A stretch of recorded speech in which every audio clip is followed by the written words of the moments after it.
Hi, I'm Al Clemmons, your friendly neighborhood guide on this review of our reading assignments for HE 527, Units 1 and 2. And this is part 1 of a two-part series.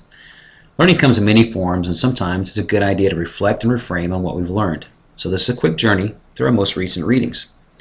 As you know, we had several resources that we had to look through, including 2 books, a few journal articles, some web readings, and even some YouTube assignments.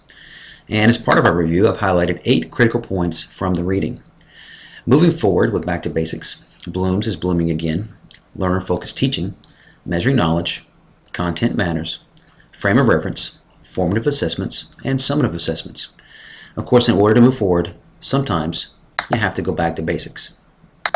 It was Fink who claimed that learning begins with change. And from our perspective, all change is measured by beginnings. And from those beginnings, we can review change through competencies, outcomes, and objectives. Competencies tell us how we know students have learned. We can see that change through their demonstration of knowledge or the performance of a skill.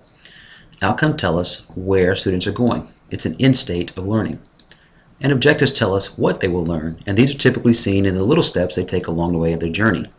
It is through these that we can see learning along their journey. Another way to see one's learning is through Bloom's taxonomy. Bloom's taxonomy has been around a long time.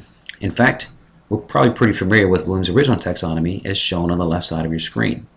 There have been changes to this taxonomy, and those changes are now reflected in the newer version on your right. In an electronic age, however, even the new version needs a different perspective, especially for those of us who teach and learn in an online environment. And wow, has our world changed for the better?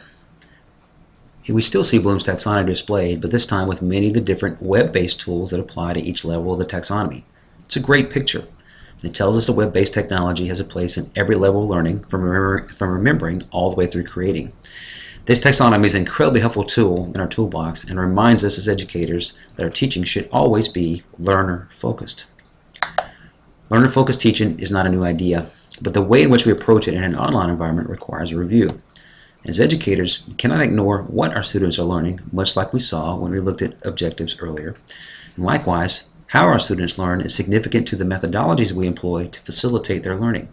It's the how that we addressed with the competencies we also saw earlier. The focus, of course, is on the learning, not the grades. This is often a paradigm shift, especially for adult learners. Equally so, we must build learning environments that invite them to own their own learning. And as part of that process, self-assessments are integral. And assessments, of course, give us insight into measuring knowledge.